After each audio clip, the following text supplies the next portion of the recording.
तो पिछले उदाहरण क्या क्या थे? भक्त और भगवान के संबंध को दिखलाने वाले दो दो प्रतीक क्या क्या है? ये प्रतीक है, सिंबल है। तो पहला क्या था? चंदन और पानी। दूसरा क्या था? बादल और मोर। और तीसरा उदाहरण, तीसरा जोड़ा, तीसरा प्रतीक दिया और बत्ती। ये ईश्वर और भक्त के संबंध को बतलाने के लिए रैदास ने लिखा या कहा। कम पढ़े लिखे थे, जाति से ये चमार थे, चर्मकार थे, जूते गांठने का धंधा करते थे, जूते मरम्मत करने का काम। तो इन्होंने जो कहा भक्तों ने उसको संकलित कर दिया कबीर की तरह। ये भी पढ़े लिखे नहीं थे। आगे का उदाहरण है, प्रभु जी तुम मोती हम धागा। क्या हो? तुम मोती हो और मैं धागा। ये धागा, ये माला बनेगी। बिना धागा के मोती का क्या मतलब है? जमीन पर बिखरे मोती किसी काम के नहीं, बाजार में बिकने वाले मोती किसी काम के नहीं, जब तक कि उसमें धागा समाया नहीं जाए, धागा पिरोया नहीं जाए। तो धागा छोटा है, तुच्छ वस्तु है, सस्ती चीज है।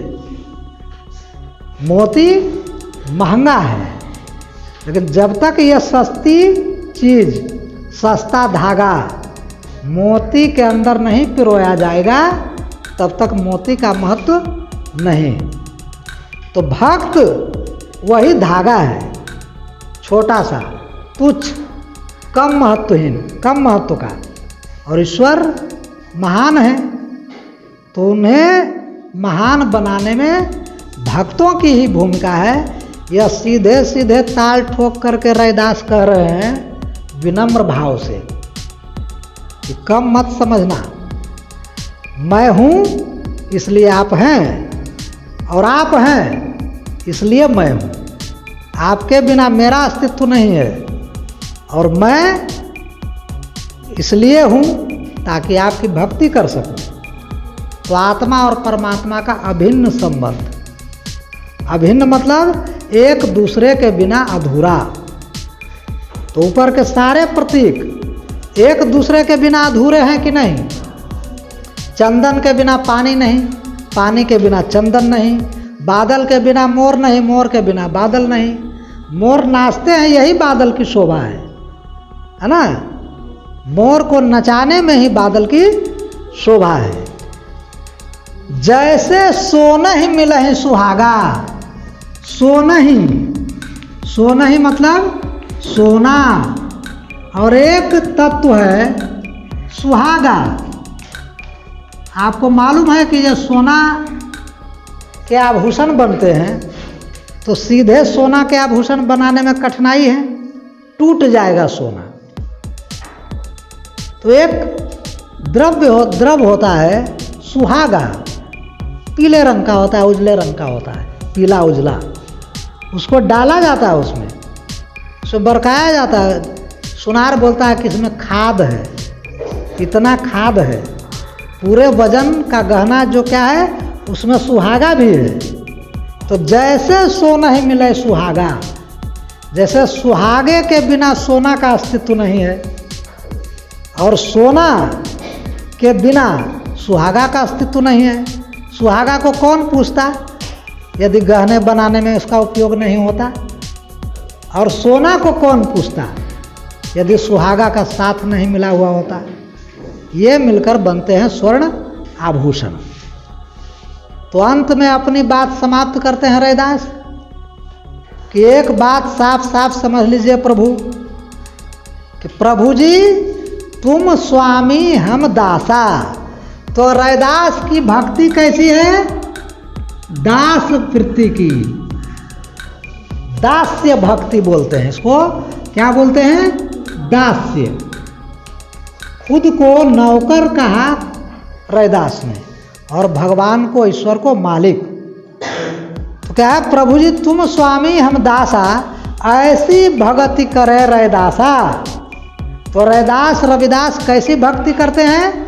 निर्गुण भक्ति और बराबरी की भक्ति, आत्मा और परमात्मा की के एकीकरण की भक्ति और दास बनकर भक्ति, दास्य भाव से भक्ति।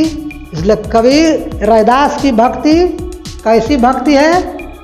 दास्य भाव की भक्ति है, निर्गुण भक्ति है, ईश्वर और भक्त को एक मानने की भक्ति है, दोनों के रिश्तों में अभिन्नता की भक्ति है।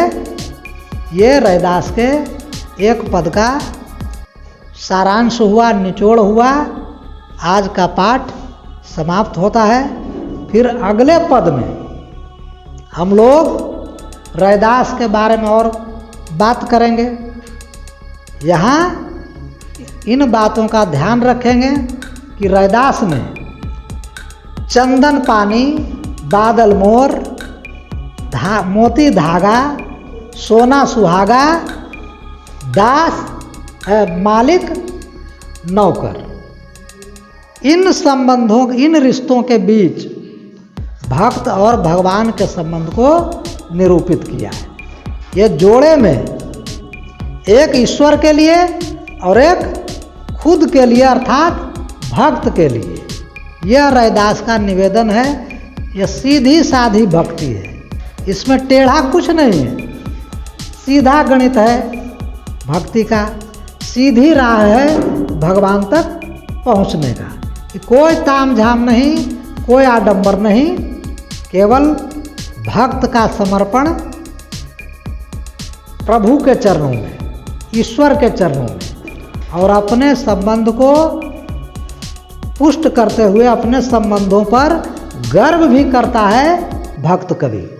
उन्हें गर्व है अपने रिश्ते पर, अपनी भक्ति पर रैदास को गर्व है कि ऐसी अभिन्न भक्ति के मार्ग पर रैदास चलने के लिए हम लोग को प्रेरित करते हैं। इसको याद रखेंगे अगले पद पढ़ने के पूर्व।